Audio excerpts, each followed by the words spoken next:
Ова е студентски парламент на UKLO FM 90,8 МHz.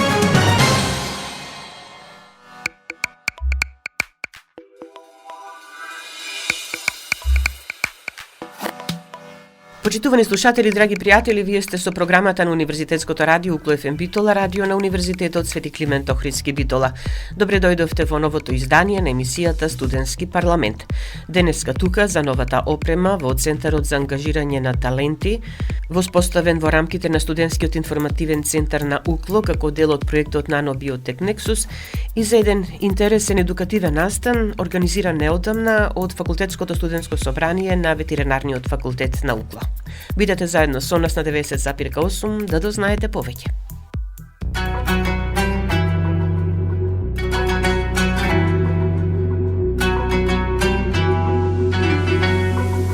Но ква купи ме, поглед преку рамо само продолжи во твој таен свет. Очи силно света дај насмевни се, криеш ти знам, тајни кои сакам да ги знам, криеш ти знам, тајни кои сакам да ги знам. Не, јас не бројам до 3, но кива со мене си ти. Во ног без правила, знам што точно би направила.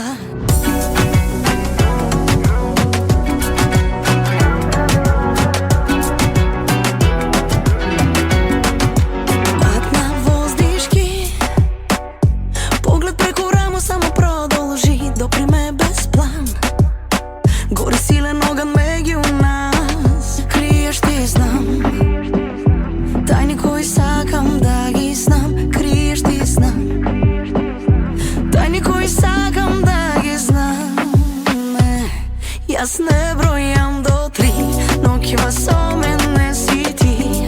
Во ног без правила, знам што точно би направила.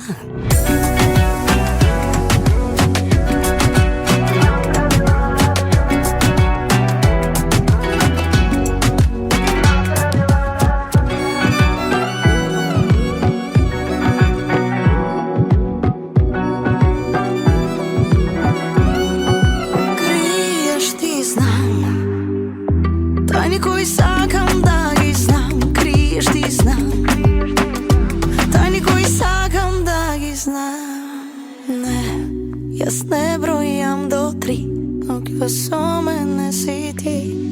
Во ног без правила, знам што точно би направила.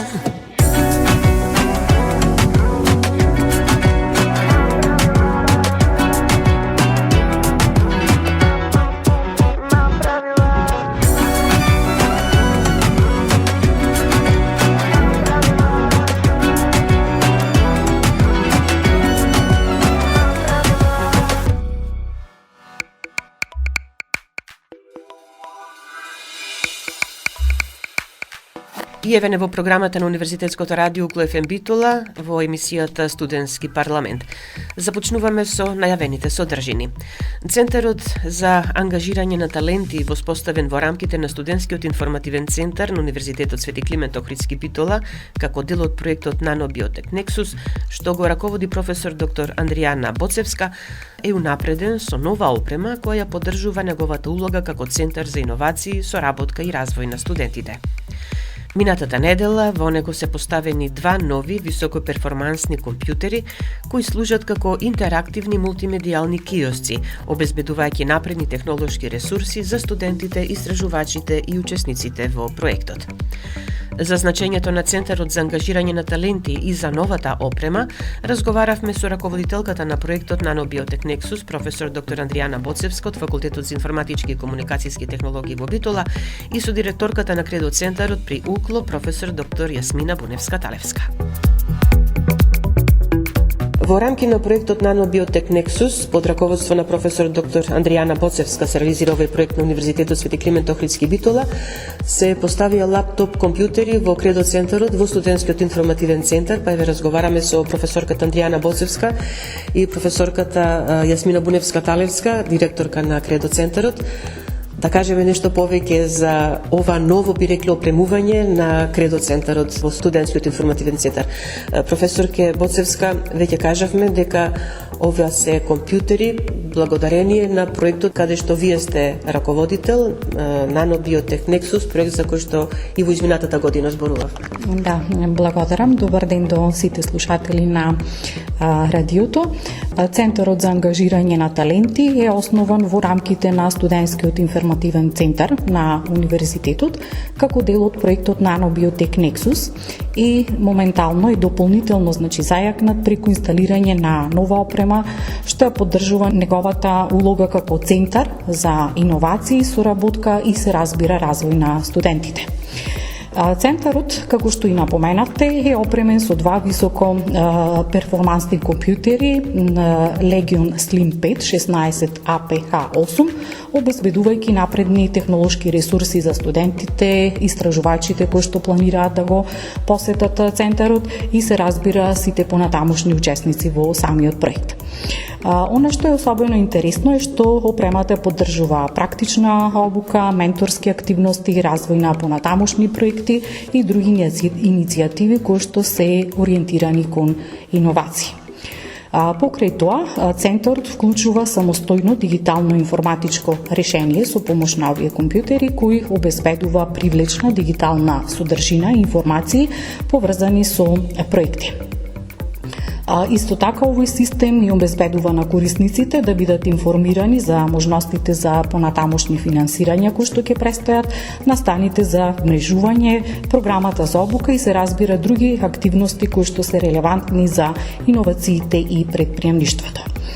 Подобрениот центар за ангажирање на таленти придонесува за создавање на една модерна и динамична средина што промовира размена на знаење, развој на вештини и посилна соработка помеѓу академските кругови, индустријата и се разбира поширокиот иновативен екосистем.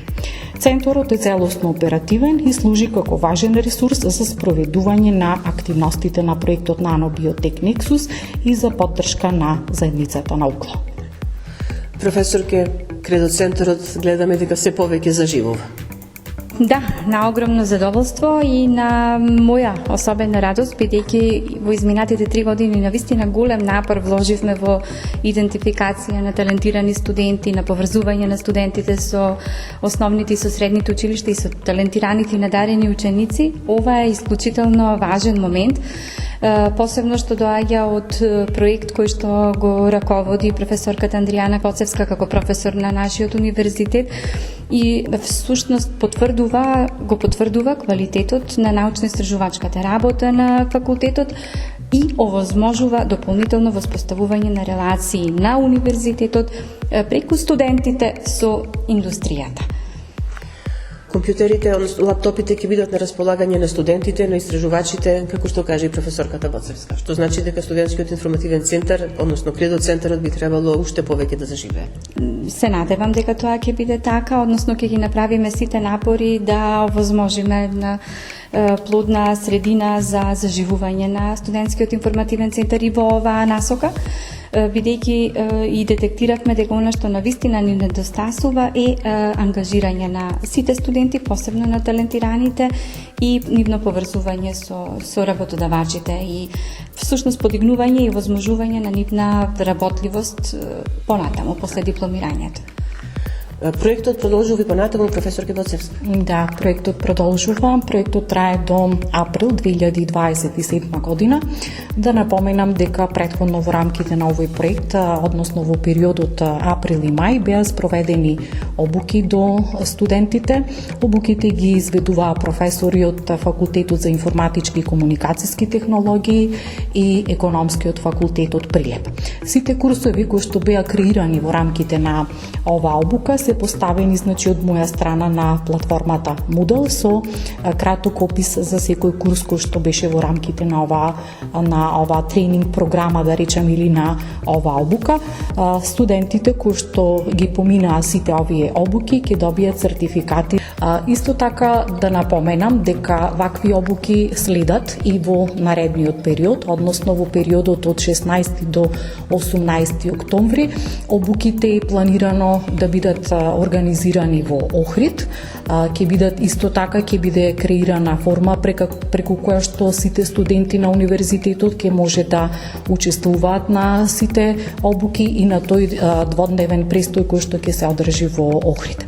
Исто така, особено е значајно, во рамките на овој проект, повторно ќе се одржи надпреварот Deep Tech Enterprise, како и претходната година, така да студентите ќе можат да учествуваат со своји иновативни идеи. И оваа година, во рамките на овој проект, обезбедени се 25.000 евра, така што наградите ќе бидат поделени помеѓу две најдобри избрани иновативни идеи. Кога да се очекува објавувањето на конкурсот за надпреварот? Мислам дека во јули би сакале ние да пуштиме првенствено, од страна на универзитетот да биде објавен повикот, за да може заинтересираните страни да ги видат условите кои што ќе бидат предвидени, а условите се дефинирани со самиот проект, за да може да се подготват така да во декември да настапат веќе со подготвени презентации, со подготвени иновативни идеи и се разбира да ги освојат наградите, затоа што сите тие награди се обезбедени за најдобрите идеи. Минатата година упативте апел да биде поголем бројот на студентите кои ќе учествуваат на надпреварот. Да, и оваа година, би сакале ние, не само компании, да се вклучат и студентите со своји иновативни идеи. Имате ли фидбек, односно да ни кажете, наградите веќе се доделија до минатогодишните победници, веќе се започна со реализација на проектите кои што ги има?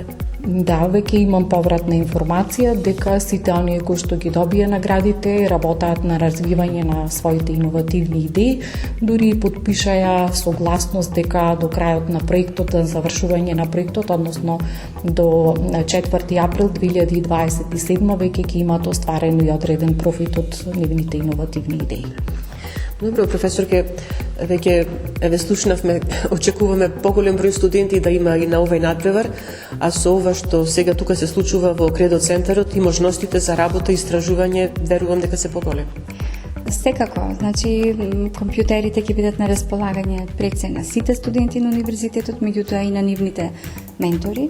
Секој кој што е заинтересиран да развива определен проект или било каков труд е добре дојден во просториите на Студентскиот информативен центар и на Кредо центарот да посвети определен дел од своето време на работа ментор-студент и соработка со менторот практиката. Тоа е она актуелното што сакаме да го афирмираме на универзитетот во идниот период. Студент, ментор-професор, ментор од индустријата.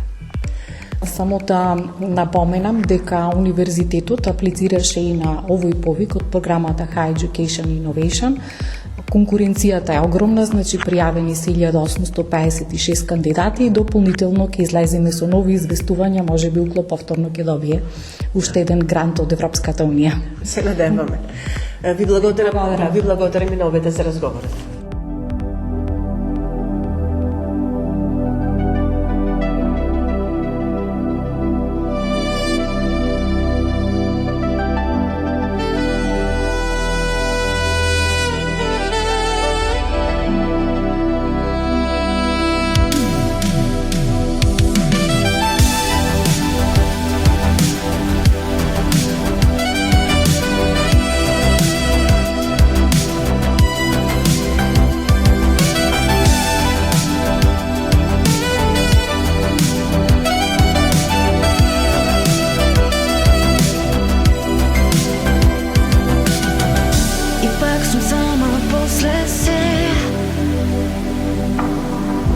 Тажна ноќ со сенките во мојот свет сме уште ти и јас за секогаш мистично, недокажано замина безгласно. Кажи ми како да те заборавам.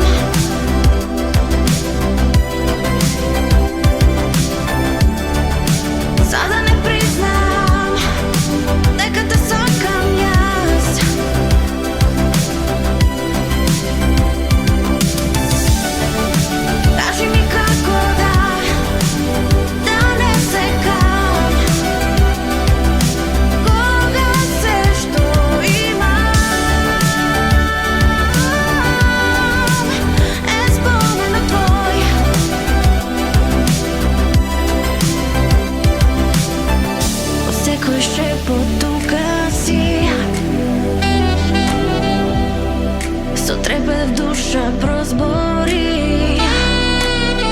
Полуди с ништа дојди и остани. Во поглед празен погледнувам, те наоѓам и ти си се што знам. Кажи ми како да те заборавам.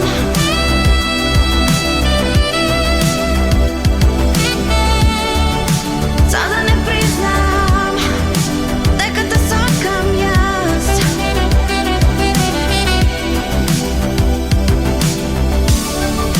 Кажи ми како да не секам кога се што имам е споменот твој.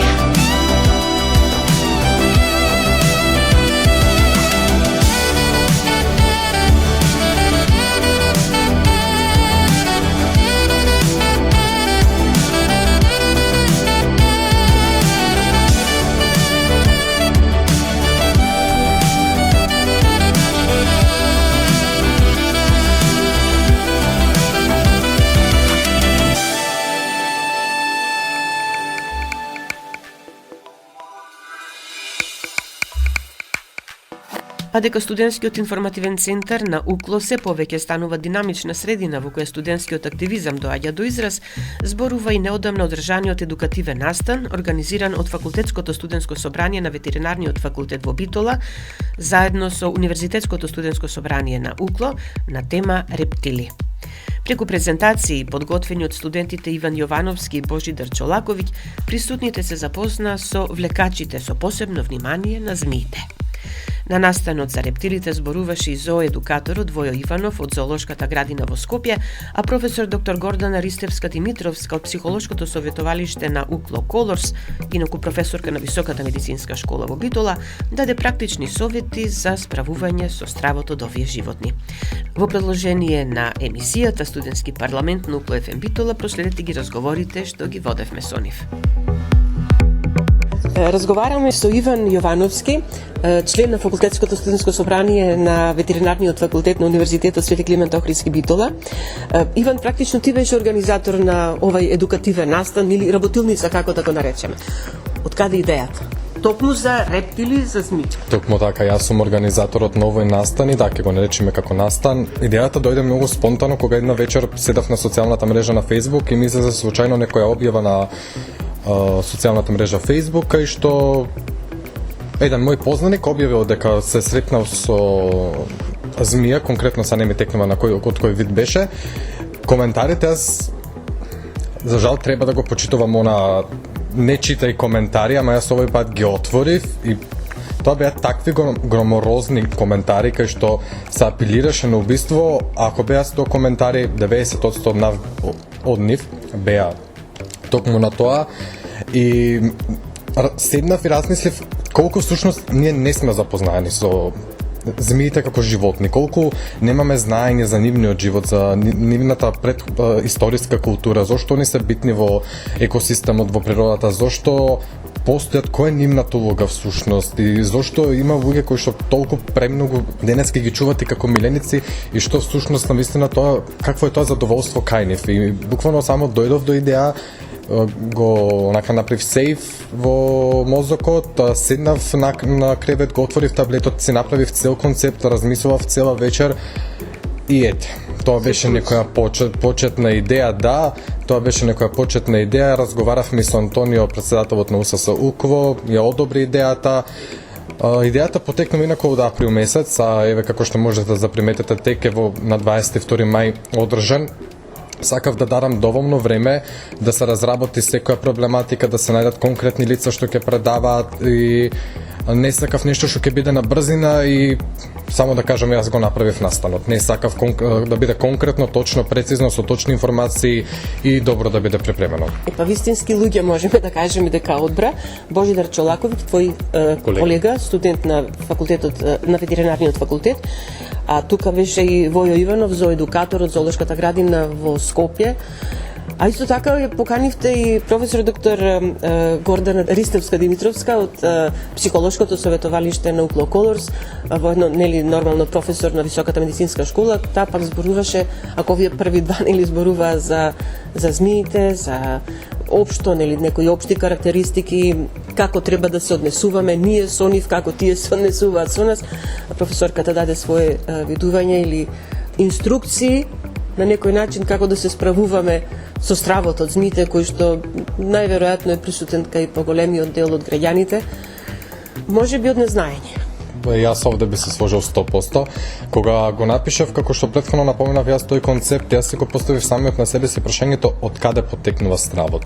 Бидејќи стравот не е нешто како имунитетот, еве да кажам, како студент на ветерански факултет, со кое што нешто ние го стекнуваме. Исто така, добро, јас овде малку сега ги измешав темите, ама нема врска. Ако имунитетот ние го стекнуваме од колостравното млеко, од се што она нас не обкружува, верувајте дека и ние стравот го стекнуваме. Не постои страв, освен како што имам прочитано според некои научни истражувања дека стравот од висина е само вроден, се останато ние го стекнуваме. Јас сметам дека на овој настан многу точно и прецизно Божидар и Војо ги представија тие моменти преку директни примери, како нешто што може да се сретне директно надвор, директно дома, кај што денеска за жал родителите многу малку зборуваат со децата, многу малку посветуваат време на децата, уште помалку со децата поминуваат време во природа. Сметам дека ние како луѓе не треба да го изгубиме тој момент да поминуваме време во природа, да се запознаваме со природата, да немаме стравови, поради тоа што природата нас не ни пружи опасност доколку ние знаеме како да ракуваме со неа и како да се понашаме со неа, како да постапуваме во одредени ситуации.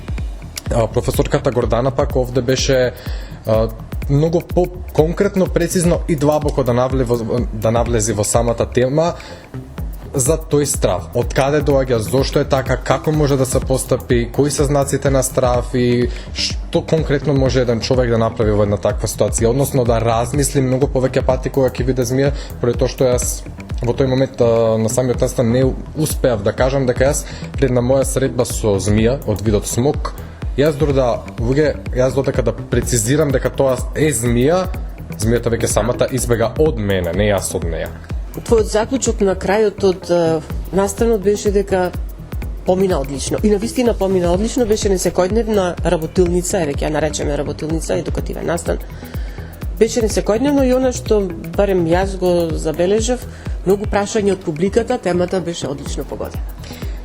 Да, јас за себе знам да си кажам дека јас кога правам нешто, неретко го правам, али кога го правам сакам тоа да биде посебно, да не биде видено и да биде прво понекогаш. Јас сметам дека оваа тема, поточно рептилите, по-конкретно е опфатена прв пат како настан, според мене на Универзитетот Климент Охридски, така да јас стварно сум многу среќен така што помина самиот настан, имавме добра посетеност, прекрасни слушатели, прекрасни прашања и навистина верувам дека од една страна многу зошто и како добија затоа што и така што.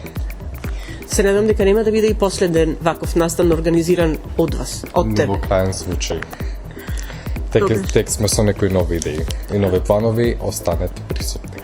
Ти благодарам за разговорот и секако очекувам да проследам и други вакви интересни настани. За крај јас би сакал само да ви се заблагодарам и на вас што ми направите на вакво интервју. Следете ги профилите на УСС УКВО, на ФСС ветеринарен факултет и на сите останати факултети во Македонија.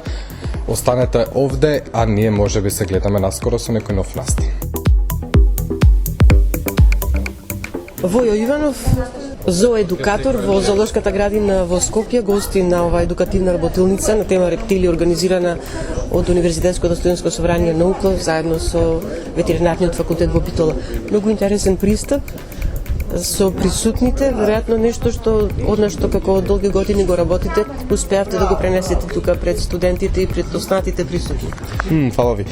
Знаете како, јас и функционирам така, генерално мојот концепт е да бидам без концепт. Односно, децата се тие на кои што јас најчесто се обраќам и од нивните прашања и од нивниот фокус и интерес веројатно произлегува сето она кое што и можеби денеска го извади од себе како знаење или како информација информации, веројатно тоа е она опипливото од терен. Секогаш ако ги слушате луѓето, ќе дојдете и до најчестите дилеми, проблеми, прашања и така веројатно најмногу ќе си помогнеме. Она што и на крајот го констатиравме сите заеднички, а тоа е фактот дека многу често се плашиме само од тоа што ни е на нам далечно или непознато. Темата рептили, посебно се задржавте на змиите, ваша омилена тема, понешто можев да го слушнам и постојано сте со нив, тие се ваши пријатели. Така беше од секогаш, веројатно потребата да се дружам со животни, иако живея во Скопје во прилично урбана средина, не ми даде многу шанси за да комуницирам со природа, ама јас си наоѓав парчиња природа во кој што нели ќе се реализирам себе и сватив дека од врсниците веројатно змиите беа тие оние кои што се најмалку разбрани од сите останати и се некако бегаа од нив и дали е тоа некоја моја потреба да се пресликувам некако, па веројатно така станав тој некој локален дулител кој ги разбира или ги толкува, ама веројатно така и се фокусирав најмногу на нив, пошто никој не сакаше со нив да се дружи и веројатно така и дојде сето ова, многу спонтано. Никогаш во животот јас не планирав дека еден ден ќе зборувам, објаснувам, забавувам, па дури заработувам на тема едукација, па поготово не со змии. Оно што сега го кажавте, но ја нели во текот на овај настан да речам дека практично не сме ние доволно запознати со змиите и затоа ги чувствуваме така како некои непријатни или опасни суштества од кои што најчесто се тргаме настрана, бегаме или реагираме, напаѓајќи ги нив. За жал. Иако пак ќе речем, нели го спомнав и на самото предавање, во Македонија генерално во културата не ни е дека ние треба да мразиме животни или да ги убиваме. Зборам ако малце се вратиме наназад, нели ќе видиме дека дури змијата секогаш била чувар на куќата, чувар на фамилијата. Не смееш да си го тепаш чуварот. Тоа биле се уште се меѓу старите лица некои изреки кои што нема така лесно да ги поминете и со дозата на сериозност кој ќе ви ги кажат, вие сваќате дека тие веројатно и тоа навистина така го чувствували и живееле, ама мислам дека модерниот човек, оној кој што го направи тој гап или простор во кој што се оддалечивме и избегавме на природата. Сега додека го снимаме овој разговор во вашите раце, има змија, морам да признам дека не сум баш љубител на овие влекачи, да.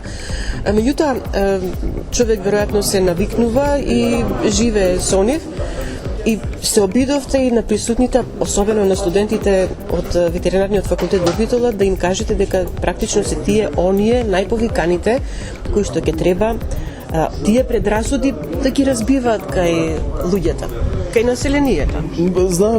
Да, многу, навистина многу често кај нас се сретнуваме, сега не сум експерт на темата наметнати стравови или не се реални или стекнати стравови. Значи, голем дел од луѓето што се плашат, тие воопшто никогаш не ни дошле во реален контакт со змија, но просто така, нели, општеството и сите тие рамки така ги наведуваат, нели?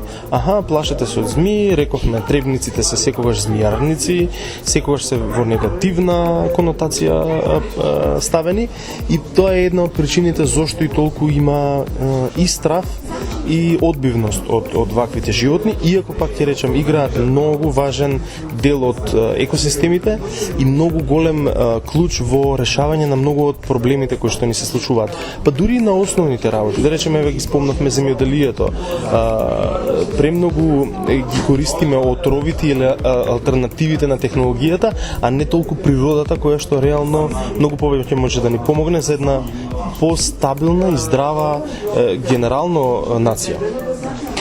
И сами откажавте во текот на предавањето, не беше класично предавање во секој случај, дека луѓето треба да се научат да живеат заедно, конкретно со змиите. За жал кога ќе ги видат, кога ќе им излезат напад, дали додека пешачат, планинарат, па еве и низ градот кога знаат, нели, да се разбудат и да излезат и тие, посегнуваат по стап, по камен и ги убиваат. Да. Ваш совет, како да се справиме или како да се однесуваме кога ќе наидеме на змија на пат? Може би смешно ќе звучи за повеќето, ама пак ќе речам, секој едно животинче е многу важно во тој синџер на исхрана и колку повеќе кинеме од тие алки, тој ослабува и тоа пак е на наша штета.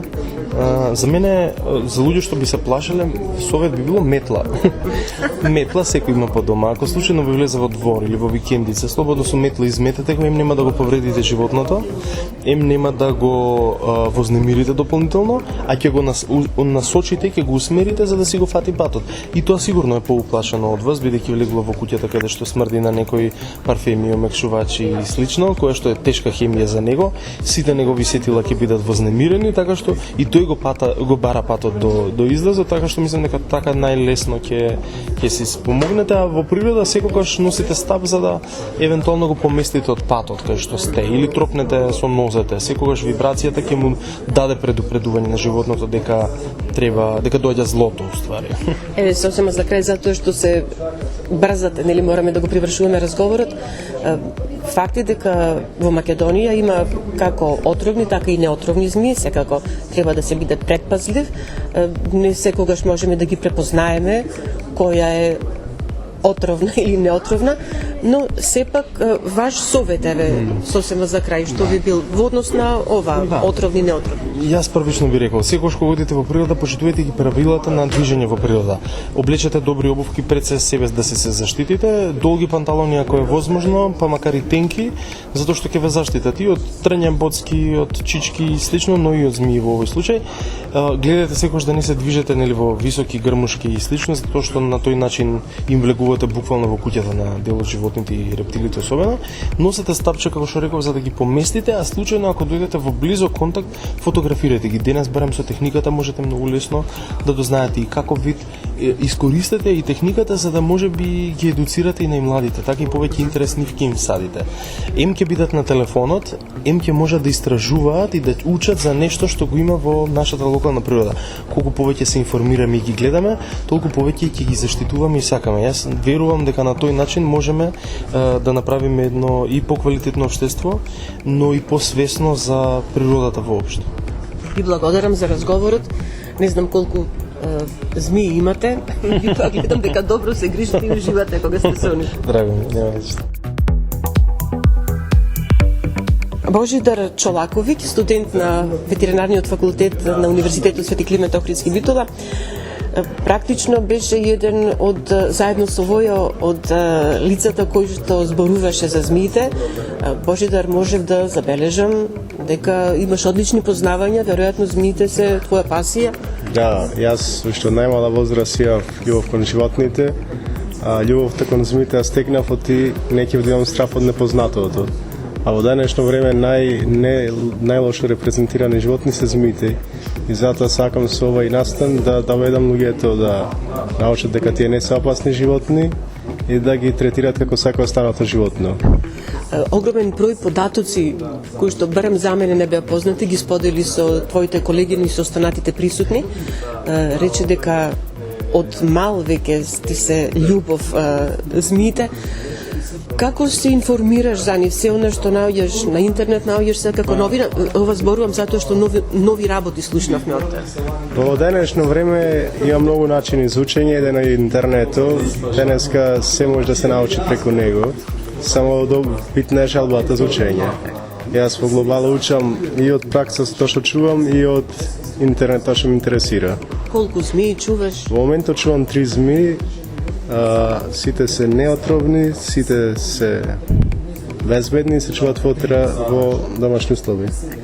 Сега со оглед на тоа што овој разговор ќе се емитува нели преку програмата на Универзитетското радио КЛФМ Битола, некои практични совети или некои основни информации што треба да ги знаат останатите, мислам нашите слушатели. Реков има отровни, неотровни змии, во нашето подрачје ги има и едните и другите. Да. Мислам, зборувам тука за нашиот регион. Кај нас се представени и отровните и неотровните змии, имаме поќе видеи на неотровни змии, 3 вида неотровни змии, Випера мотидес, Випера орсини, Випера беруси. Или понародно кажано? Шарка, остроглав поскок и поскок. Тие се поскок веќе има значително медицински опасен отров, а овие другите имат послаб отров кој сепак треба да се третира медицински, но не е опасен за нашата благосостојба и секогаш треба да кога одиме на планинарење или сме во природа да бидеме предпазливи за да не бидеме каснати од нив. Оти ни едно животно неки нас да ни наштети доколку не мора. Тоа е последен резорт. Во однос на неотровните пак ги има кај нас кои? Па имаме поќе врсти на смокои и водни змии. Најпознатите и денеска што спомнавме леопардовиот смок, тој е најшарена змија во Македонија. Има таа леопардова камуфлажа што му е одава и самото име. Но нажалост веќе овие змии кај нас почнуваме да ги имаме во многу мала бројка заради развој на земјоделието, развој на урбаната средина, нивната средина се намалува за живење и веќе немаат услови каде да живеат. Колку твоите колеги студенти, нели, од ветеринарниот факултет се запознати со змиите или колку ти успеваш да им го пренесеш твоето знаење нив? Еве ова беше прва ваква средба со нив. Јас секој можен момент, секој предавање кој ќе можам нешто поврзам и професорите веќе тоа да го знаат, сакам да го поврзам со рептилите, посебно со змиите. А и лани имавме предмет зоологија, ми беше еден од омилените предмети, таму можев многу да го покажам моето знаење. Да. И како Еразмус студент, Еразмус Плюс? Да, сум бил на многу проекти, бев 2023 година во Италија за биодиверзитет и заштитата на инсектите, посебно пчелите. И таму многу се запознав со темата и можев да ги прекажам моите знаења. Добро, за она што значи змии во Македонија имаш одлично познавање, можам да речем. Се обиде на овој настан тука да им го пренесеш дел од твоето знаење, но очигледно е дека вакви настани ќе треба почесто да ги организирате, за да можат не само студентите на вашиот факултет, туку тоа малку да биде можеби за поширокото граѓанство, да се запознаат и да се менува она табу тема за нив, за змите, зборувам, или таа предрасуда дека се премногу опасни. Да, предрасудите се поради страво и незнаењето. Незнаењето е најбитно. Доколку успееме да едуцираме популацијата, страво ќе се изгуби и ќе се замени со знаење. Не мора сите да ги сакат змиите, доволно да ги почитуват и да не му наштетват на нив. Божидар, ти благодарам за разговорот. И мене исто така. И се надевам ќе имаме можност и во друга прилика. Како што кажавме, професор доктор Гордана Ристевска-Димитровска од психолошкото советовалиште Нукло Колорс даде практични совети за справување со стравот од змиите. За тоа по музичката пауза.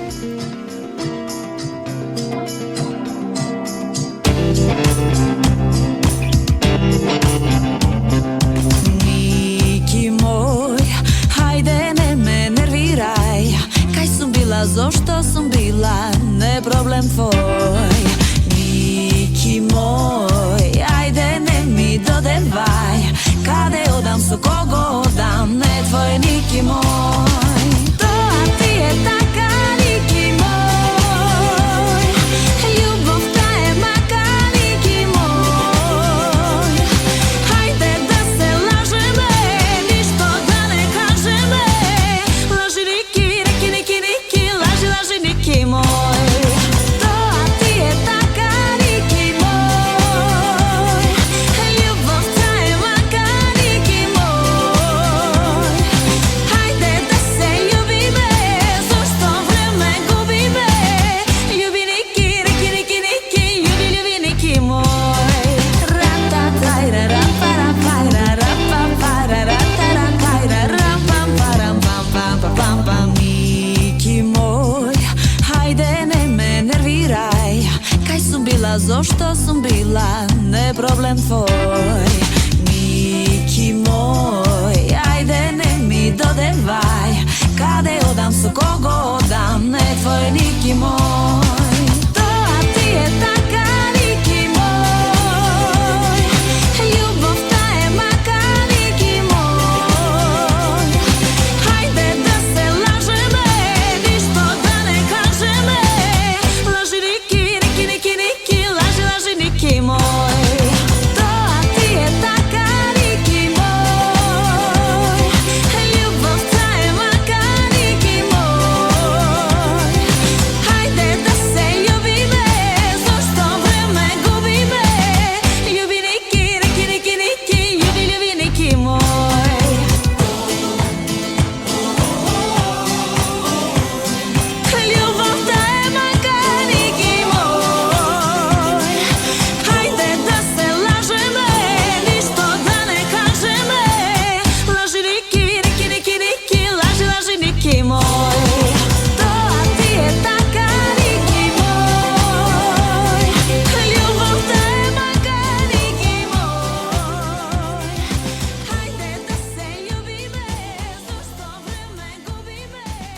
Како што кажавме, на едукативниот настан организиран од Факултетското студентско собрание на Ветеринарниот факултет во Битола, заедно со Универзитетското студентско собрание на УКЛО, на тема рептили, зборуваше и професор доктор Гордана Ристевска-Димитровска од Психолошкото советовалиште на УКЛО Колорс, која даде практични совети за справување со стравот од змиите.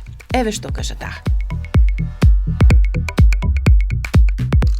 Сите знаеме дека прилично брзо го развиваме тој страв околу змиите. До некаде тоа е адаптивно, затоа што се што може да ни наликува на опасно, ќе развиеме страв и треба да имаме страв и да се заштитуваме од опасните, од работите кои не ги, иако кај змиите не е се опасно, меѓутоа нашето незнаење го прави нештото, кога ќе видиме змија, во ред и да се исплашиме и да се повлечеме, не е во ред да ја малтретираме и да се обидуваме со неа да се занимаваме, меѓутоа да се повлечеме, тоа е една адаптивна реакција. Змиовидната форма како облик во мозокот многу брзо се препознава. Едноставно мозокот биолошки и еволутивно е навикнат опасни работи кои личат, форми кои личат дека се опасни, брзо да ги препознава. И сега, она што го гледаме како опасно и она што вистина знаеме дека е опасно и реално е опасно, и она што не е реално опасно, но ние така го доживуваме, го процесираме во амигдалата. Амигдалата е дел од мозокот кој се наоѓа во лимбичкиот систем и тука ги процесираме и многу голем дел од емоциите, но во самата амигдала процесираме што е опасно и како ние ќе реагираме после тоа, од тоа зависи. Некои луѓе имаат многу осетлива амигдала и реагираат на не толку опасни стимулуси, реагираат со чувство дека нештото е опасно. И кај некои луѓе може да се развие многу поголем страв кој може да биде и клинички значаен. Не е многу често, меѓутоа може да биде и клинички значаено. Ако е клинички значаено, се вика специфична фобија.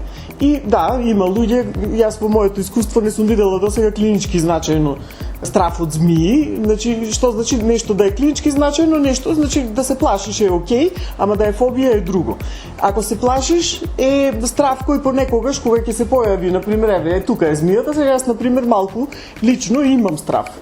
Немам желба да ја погалам змијата, меѓутоа ќе размислам и ќе го израционализирам нештото, не е опасно за мене, не е оваа змија опасна за мене. И се релаксирам и не е никаков проблем.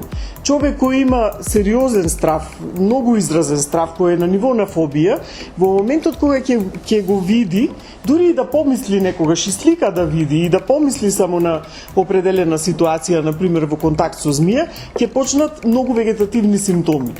Тахикардија, потење, паничен напад на крајот може да дојде и тогаш луѓето што прават? Се одделуваат од нештото, од предметот кој предизвикува такво чувство. Сега, змиите сами по себе не се толку тешки да бидат избегнувани. Значи, во една градска средина, во урбана средина, дури и многу ретко е да дојдеш во контакт со змии. Да, може на телевизија, како символи на разни места, како символот на медицината и така натаму. Меѓутоа, помала е шансата, за разлика од некои други специфични фобии, како страв од летање, например. Страв од кучиња. Многу е поретко да е на сите нивоа да премине од специфична фобија на анксиозност која ќе направи проблем на сите нивоа на функционирање и на живење. Најчесто е само кога е поврзано со нештото. Сега за ваква фобија, за специфична фобија, значи лекувањето оди со психотерапија најефикасно. Од психотерапиите најефикасна е една алатка од когнитивно-бихевиоралната терапија се постапно изложување. Значи, малку по малку да се прифати објектот кој човекот го перцепира како многу страшен, да го прифати и да успее да го совлада и да ја научи амигдалата дека тој предмет, животно, ситуација не е така опасна. Значи, малку по малку со изложување, под водство на терапевт, но исто така мора да биде добро подготвен. Човекот, како ќе оди таа терапија, не е терапија само наедно сега извајму ја змијата. тука и приморај го да ја фати. Значи тоа не е, ќе направи голем паничен напад тука и ништо нема да се смени. Значи прво треба да се види психолошки зошто, како дошол тој страв да биде толку многу силен кај човекот. Иначе нормално ќе се плашиме и од блушец ќе се плашиме. Меѓутоа за да стане толку многу интензивно има и нешто дополнително, можеби некое лошо искуство, можеби видена реакција на туѓо искуство, а може да биде и нешто многу поголемо, најчесто во детството и така натаму. Многу мал процент од случаите има потреба и од фармакотерапија. Значи тоа може да се даде, но лековите ќе помогнат за симптомите да не се доживуваат толку, ама нема да го решат проблемот. Треба психотерапија повеќе. Сега многу е поинтересно од малиот процент на луѓе кои имаат ваква специфична фобија и колку змиите всушност ги користиме како символи, колку се дел од нашето живење. Дел се од нашата култура, од секоја култура, не само нашата локална. Целиот свет, значи змиите се едни од најдревните символи. Во сите религии има некакво значење, во сите психолошки теории има некаква интерпретација, значи културолошки и од секој можен аспект општествено имаат големо значење.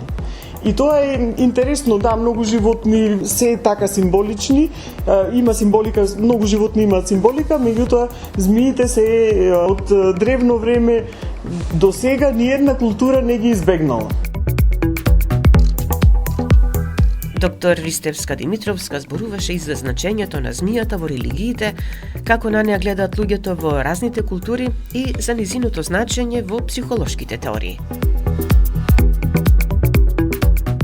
Во христијанската религија змијата е искушувач, затоа што змијата ги искушила Адам и Ева и ги излажала на некој начин. Искушувач, измамник е на некој начин и заради тоа е повеќе сатанска некоја сила. Значи не се гледа баш благопријатно на змијата како символ во христијанската религија, особено во западните христијански религии кои се спонови сите се понови од Завет во принцип, но во Стариот Завет пак кај Мојсей змијата му помогнала на Мојсей некако, така што има и тука и во христијанството има добро и лошо символизирање на змијата, значи колку што е искушувач, толку е и помошник, заштитник на некој начин. Во исламот ја има, но не е толку доминантна улогата на змијата. Во источните религии, хиндуизмот и будизмот, таму е голем заштитник, мудрост и заштитник. Голема подкрепа и заштита е змијата. Културолошки гледано, значи ја има кај фараоните, значи во Стариот Египет означувала мудрост пред се. Во нашата словенска култура и во балканскиот дел е гледана и како заштитник, еве како смокот ја чува куќата, значи го штити домаќинството, но некогаш е заштитник, некогаш е опасност. А во психолошките теории, значи ќе тргнеме со Фројд, со психодинамиката. Фројд не е толку интересен со интерпретацијата за змијата, тика и него се е на крајот поврзано со сексуалноста и во голем дел е точно. И вистина ми го гледаме веќе, значи 150 години има од таа теорија, од неговата психодинамска теорија, значи 150 години вистина така се развива едно дете. Значи некоја потисната сексуалност ја интерпретира Фројд, потисната сексуалност која после прави несвесни некои емоции кои ќе излезат преку анксиозност. Сега после него, неговиот ученик Карл Густав Јунг, кој е пак психодинамичар, долго време бил следбеник на Фројд, ама после си направил своја теорија и се одделил од Фројд, и тој е многу интересен, затоа што Јунг смета дека не се раѓаме без предзнаење, дека сите ние луѓето имаме нешто кое го вика колективно несвесно. И во нас живее. Маките на нашите предци дел се од нас. Без да знаеме зошто, ја чувствуваме грудката земја како нешто дел од нас. Маките на претходните генерации денес се отсликуваат, несвесно се пренесуваат на новите генерации и во тоа колективно несвесно има архетипи. Змијата е еден од архетипите и значи трансформација и регенерација. до некаде символиката е со кожата и именувањето, меѓутоа кога се зборува за трансформација и регенерација се мисли на регенерација на душата, на психичкиот живот, на сосема некои други работи, така што и понатаму во модерната психологија, значи има некој како символ има регенеративно значење. Во медицината доминантно знак на медицината е змија на стап. Тој стап и тој тип на змија без крила, значи стапот на Асклепи. Тој е богот на медицината грчки. Зошто е баш змијата одбрана? Затоа што колку што е опасност, толку е и корисна. Колку што е отров, толку е и лек. Исцелувачки е символот на змијата, трансформативен, регенеративен и исцелителен. И на што друго би било символ освен на медицината? Медицината би требало да биде точно тоа. Исцелителна, регенеративна и трансформативна. Едукативниот настан на тема рептили беше интересен не само за студентите од ветеринарниот факултет во Битола, туку и за пошироката јавност. Го поздравуваме организирањето на истиот и секако очекуваме и нови во периодот што следи. Почитувани, тука го завршуваме денешното издание на емисијата Студентски парламент на Универзитетското радио УКЛФМ Битола. Емисијата тонски реализира Љупчо Цветковски, ја уреди и водеше главниот и одговорен уредник на УКЛФМ Битола, магистер Сонја Тантарова-Грулеска. Бидете и понатаму со нас на 90,8 МГц.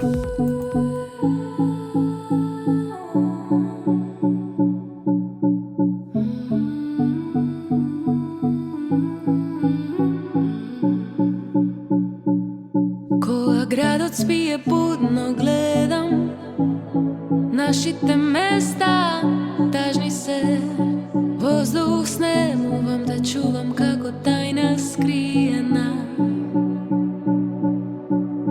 Чекор по чекор те барам пак, а толку далеко од она што го гледам те снемува. Чекор назад паѓам пак те барам тивко, ти си одиш гласно.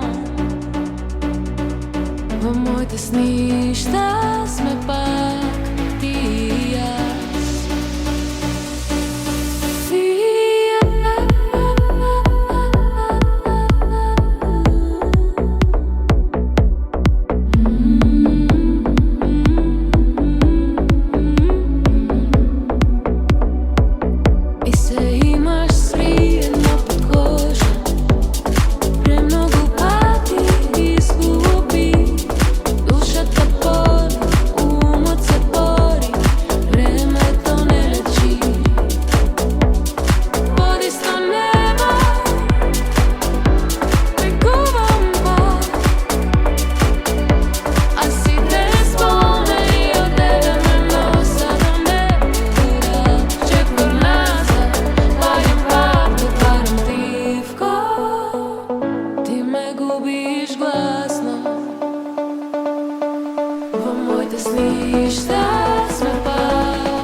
Укло ФМ Битола, јуни 2026 година.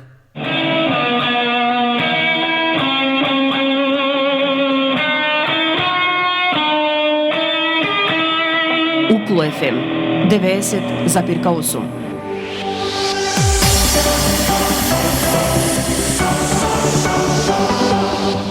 Универзитет Свети Климент Охридски Битола, член на Европската универзитетска алијанса Колорс. uklo.edu.mk